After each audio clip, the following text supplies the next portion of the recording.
Good morning class 7।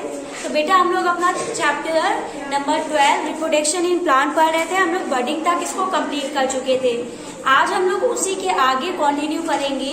तो अब हम लोग पढ़ेंगे फ्रेगमेंटेशन। ठीक है, यू माइट हैव सीन। तो बेटा फ्रेगमेंटेशन हम लोग पढ़ेंगे आज। तो you might have seen green patches in the pond. तो आप लोगों ने जो तालाब होते हैं उसके ऊपर देखा होगा ग्रीन कलर के पैचेस पड़ जाते हैं, है ना। देखा होगा ग्रीन कलर का नहीं दिखता है आपको, है ना, पॉन्ड के ऊपर। और in other stagnant water bodies, और या फिर जो थमी हुई वाटर बॉडीज होती है, मतलब जो फ्लो में नहीं होती है, रुका हुआ जहाँ पे पानी भरा होता है, वहां पे क्या होता है, आप लोगों ने ग्रीन पैचेस ऑब्जर्व किए होंगे। These are the algae. इनको हम लोग क्या बोलते हैं, algae. When water and nutrient are available, algae grows and multiply repeatedly by fragmentation. तो जब water and nutrient available होते हैं तो क्या होता है, वहां पे algae grow होने लगती है और मल्टीप्लाई होती जाती है। जब तक फ्रेगमेंटेशन प्रोसेस चलता है वो बार बार मल्टीप्लाई होती जाती है और ज्यादा बनती जाती है। And alga breaks up into 2 or more fragments. These fragments or pieces grow into new individual. तो जो एक एल्गा होता है वो क्या होता है, 2 इंडिविजुअल में टूट जाता है। जैसे अमीबा को आप लोगों ने पढ़ा होगा, है ना, वो 2 फर्स्ट फीट से 2 उसमें डिवाइड होता है। वैसे ही सेम तरह से जो हमारी एल्गी होती है उसमें जो एल्गा होता है वो क्या होता है, 2 पार्ट में डिवाइड होता है और 2 न्यू इंडिविजुअल फॉर्म करता है। ठीक है, this process continues and they cover a large area in a short period of time. और यही प्रोसेस कंटिन्यू होता रहता है। 1 से 2 बने, फिर 2 से क्या होगा, इस वाले 2 से इधर 4 बनेंगे।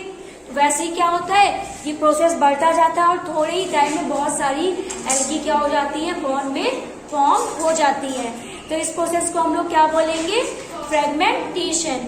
ठीक है, इसके बाद है हमारा स्पोर फॉर्मेशन। तो in chapter 1 you learn that the fungi on the bread piece grow from spores which are present in the air. तो आप लोगों ने चैप्टर 1 में आपने पढ़ा होगा कि जो फंगी, आप लोगों ने देखा होगा ब्रेड बहुत दिन तक रखी रहे तो उसके ऊपर एक ग्रीनिश सी लेयर हो जाती है, उसके ऊपर फंगी लग जाती है। अब हम लोग को वही एक्टिविटी करनी है। Observe the spore in a cotton like mesh on the bread. When the spore are released, they keep floating in the air. तो क्या होता है, जब प्रेजेंस एयर की प्रेजेंस मिलती है ब्रेड को तो उसके ऊपर क्या हो जाता है, वही फंगी लगना स्टार्ट हो जाती है। As they are very light, they can cover long distance. क्योंकि वो बहुत हल्की होती हैं तो बहुत जल्दी ही वो बहुत लंबा डिस्टेंस कवर कर लेती हैं। Spore are asexual reproduction body. Spores भी किसके एग्जाम्पल है, एसेक्सुअल रिप्रोडक्शन का। तो अभी तक हम लोग ने क्या क्या पढ़ लिया एसेक्सुअल में, सबसे पहले वेजिटेटिव प्रोपोगेशन, देन बर्डिंग, उसके बाद हम लोग ने फ्रेगमेंटेशन और चौथा है हमारा स्पोर फॉर्मेशन। ठीक है, 4 हम लोगों ने पढ़ लिए हैं। Each spore is covered by a hard protective coat with withstand unfavorable condition such as high temperature and low humidity, so they can survive for a long time. तो अगर इनको मतलब जो उनको कंडीशन चाहिए, टेम्परेचर और ह्यूमिडिटी चाहिए, अगर उनको वो मिल जाए तो वो लोग बहुत ज्यादा लॉन्ग टाइम तक वहां पे उस प्लेस में रह सकते हैं। Under the favourable condition a spore germinates and develop into a new individual. और अगर उन्हें ऐसी कंडीशन मिल जाएगी, टेम्परेचर और ह्यूमिडिटी वैसी मिल जाएगी तो वो क्या करेंगे, अपने से और न्यू इंडिविजुअल फॉर्म करना स्टार्ट कर देंगे। Plant such as moss and ferns also reproduce by means of spores. तो प्लांट जो होते हैं, कौन कौन से प्लांट स्पोर फॉर्मेशन से ग्रो होते हैं, तो एग्जाम्पल आपको दिया गया मॉस और फर्न्स। ठीक है, इतना हम लोगों ने पढ़ लिया। हम लोग नेक्स्ट क्लास में सेक्सुअल रिप्रोडक्शन पढ़ेंगे। आज जो मैंने आपको चैप्टर 11 की शीट भेजी थी, मैं उसका सॉल्यूशन आपको कराऊंगी। ओके, तो बेटा क्वेश्चन नंबर 1 था आपकी शीट में, it is a fluid which flows in blood vessel. Fluid जो हमारे ब्लड वेसल में बहता रहता है, तो इसका आंसर क्या होगा हमारा, blood. Blood is a fluid which flows in blood vessel. ठीक है, ब्लड वेसल में कौन सा फ्लूइड बहता है, ब्लड। उसके बाद हमारा क्वेश्चन सेकेंड है, क्वेश्चन सेकेंड है बेटा हमारा, red blood cell contain a red pigment called. ठीक है, तो रेड ब्लड सेल में जो एक रेड पिगमेंट पाया जाता है उसको हम लोग क्या बोलते हैं,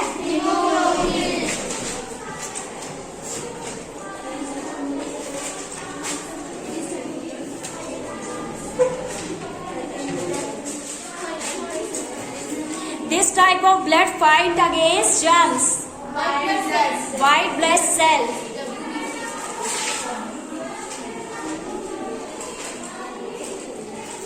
क्या हो जाएगा? WBC।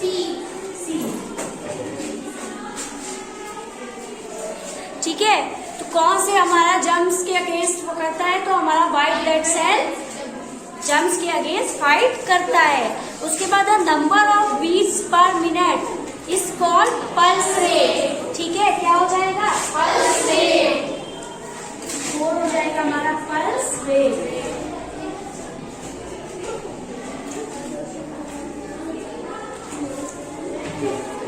ठीक है, उसके बाद बेटा क्या है? 5 question. This type of blood vessels carry oxygen rich blood. Oxygen rich blood किसमें होता है? आर्टरीज में।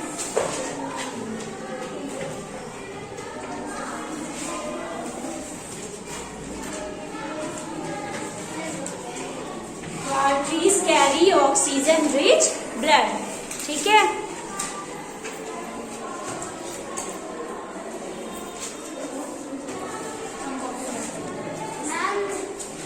अरे करो, बिल्कुल करो।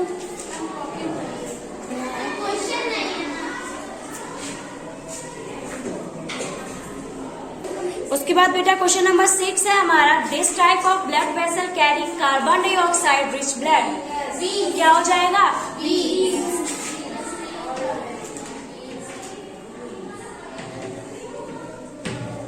ठीक है, उसके बाद क्या है? The 2 upper chamber of heart called atria. ठीक है, क्या हो जाएगा? एट्रिया। उसके बाद क्वेश्चन नंबर 8 है हमारा। The 2 lower chamber of heart. जो लोअर चैम्बर होते हैं वो क्या होते हैं? वेंट्रिकल्स।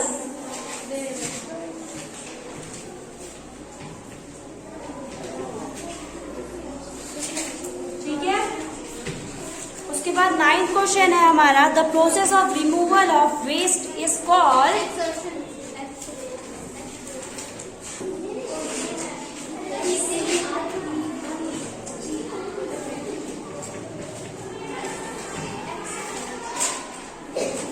इसके बाद है बेटा हमारा। It is a group of cell that perform specific function. Group of cell क्या होता है? टिश्यू।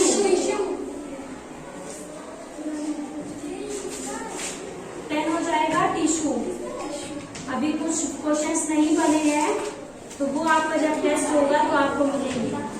कल आप लोगों को भी एक ऑनलाइन वाले बच्चों को भी एक टेस्ट शीट प्रोवाइड कराई जाएगी जो आपको सॉल्व करके मुझे सेंड करनी है। ठीक है, तो यहाँ से हमारा ये वाला सॉल्व हो गया है। ठीक है, क्वेश्चन नंबर 6 मैं रिपीट करती हूँ। This type of blood vessel carry carbon dioxide rich blood. तो वो क्या हो जाएगा? Veins. The 2 upper chamber of heart क्या हो जाएगा? Atria. The 2 lower chamber of heart ventricles. ठीक है, the process of removal of waste is called excretion. ठीक है, it is a group of cell that perform specialised function. Group of cell क्या होता है? टिश्यू। ठीक है बेटा, आप लोग भी साथ साथ कंप्लीट कर लीजिए और जितनी शीट वो मिल रही है आपको सॉल्यूशन भी दिया जा रहा है तो इसको सॉल्व कर लीजिए कॉपी में और लर्न करना स्टार्ट कर दीजिए। Thank you class.